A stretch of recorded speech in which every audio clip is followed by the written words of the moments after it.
बहुत मान है ना तुम्हें अपने और आशिक के रिश्ते पर, बहुत गरूर है।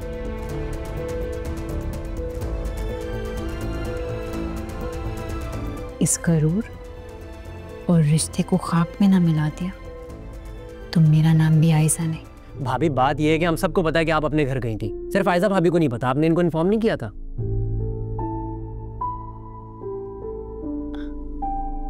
आई तो थी मैं आपको बताने भाभी।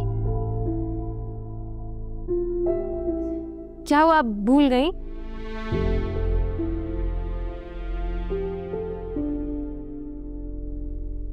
इनफैक्ट आज सुबह भी तो मेरी आपसे फोन पे बात हुई है। आपकी तबीयत पूछने के लिए कॉल की थी। आपने बताया नहीं सबको?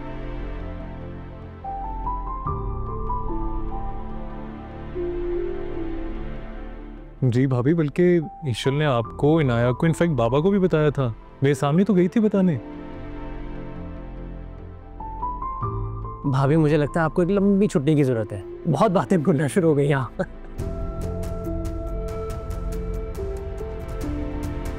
अच्छा चलो, बहरहाल जो भी खैर, आओ बैठो बेटा। अच्छा जी। बचत हो गई आप लोगों की, वरना आज रात लॉन में सोना पड़ता। अच्छा भाई, आशिर और रोहान तुम दोनों रेडी हो जाना, मेरे साथ ऑफिस जाना है। लाहौर वाली ब्रांच की इंपॉर्टेंट मीटिंग है और आशिर तुम्हारा होना बहुत ज़रूरी है।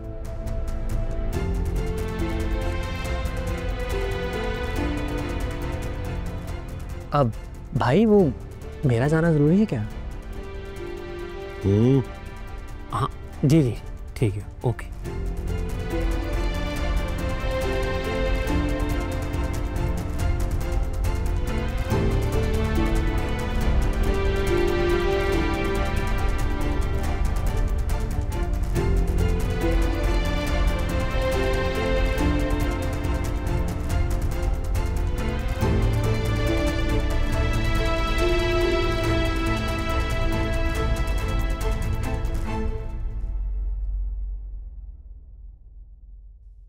ये लो। Thank you. अच्छा सुनो, आज शाम को ना तुम्हें सरप्राइज मिलने वाला है एक। कैसे सरप्राइज? अभी बता दूंगा तो सरप्राइज कैसे रहेगा? वेट करो शाम तक। अभी बताओ। यार तुम तो मुझसे भी ज्यादा बेचैन हो। हाँ जो भी है, मैं शाम तक का वेट नहीं करूंगी। देखो इनाया, वेट तो तुम्हें करना ही पड़ेगा और कोई ऑप्शन नहीं है तुम्हारे पास। रोहान एक बार फिर को नहीं बता रहे? नहीं।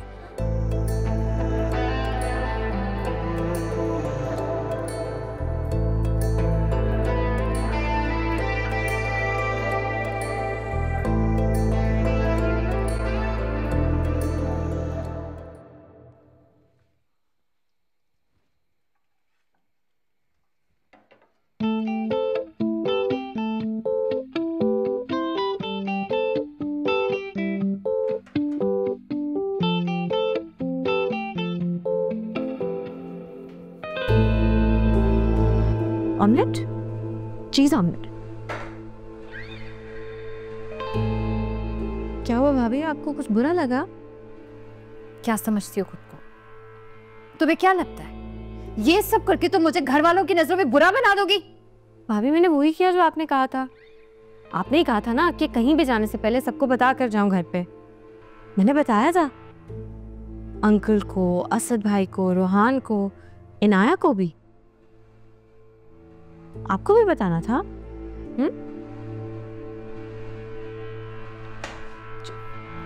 अच्छा हाँ जी। अपनी इस चाल को अपनी कामयाबी मत समझना। जितना तेज तुम भाग रही हो ना, उनके बल गिरोगी। नहीं भाभी, गिरेंगी तो आप इन सब की नजरों में। अगर आपने अपनी ये सोच ना बदली तो। तुम्हारे बाप का ये महल नहीं है जहां तुम्हारी मर्जी से दिन होगा, तुम्हारी मर्जी से रात होगी। नहीं भाभी, ये मेरा घर है। हम भूल रही हैं अभी इस घर के 3 हिस्से होने हैं, इसलिए बेहतर ये होगा कि आप घर को छोड़ें और रिश्तों पर फोकस करें, उनको जोड़ने की कोशिश करें। मुझे ज़्यादा लेक्चर देने की जरूरत नहीं है तुम्हें, मैं तुम्हें पहले भी समझा चुकी हूँ, पर और समझाती हूँ। आखिरी बार, अपनी हद में रहो। वरना तुम्हें हद में रखना मुझे अच्छी तरह से आता है, समझी तुम? अरे नहीं भाभी, ये नहीं करे ना। अभी तो मैंने आपको कुछ कहा भी नहीं, आप अभी से डर गई। ये चीटिंग है, मेरी गेम का मजा खराब कर रही है। खुशफहमी है तुम्हारी।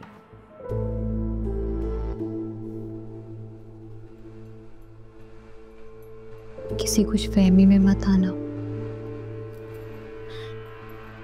कुछ भी कर लो ईशा,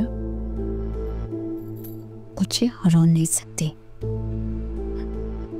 भाभी अपनी हार से डर के मेरी जीत का मजा खराब कर रही हैं आप। ना करें प्लीज। अपने ये नाटक ना बंद कर दो। मैं अच्छी तरह से समझ रही हूँ तुम ये सब कुछ क्यों कर रही हो। तुम्हें क्या लगता है किसी की कमजोरी हाथ आ जाने से इंसान ताकतवर हो जाता है? भाभी अभी तो मैंने आपको धमकी ही नहीं दी। शायान की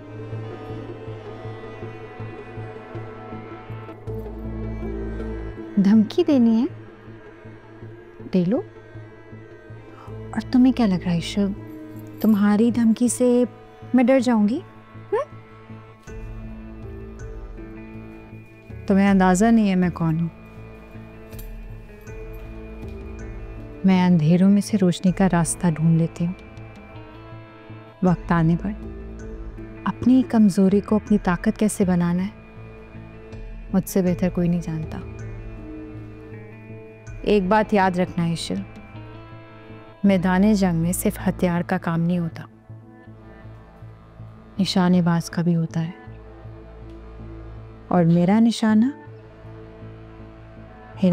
कभी नहीं चूकता।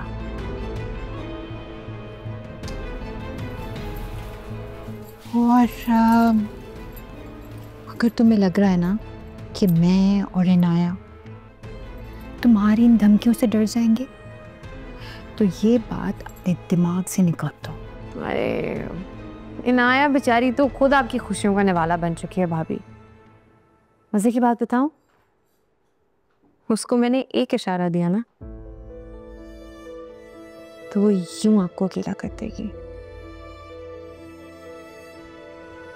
लेकिन मेरी खुशी इसी में है कि आप अकेली ना हो, इसलिए प्लीज ये जिद छोड़ दें।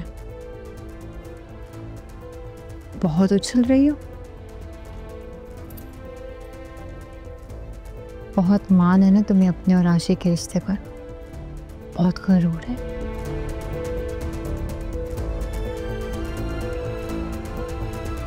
इस गरूर और रिश्ते को खाक में ना मिला दिया तो मेरा नाम भी आयशा नहीं। गलती से भी मत सोचिएगा, क्योंकि आशिर और मेरी मोहब्बत आपके इरादों की तरह कमजोर नहीं है। देखते हैं, देख लेना। ऑमलेट तो लेती जाती, पहली बार बनाया है।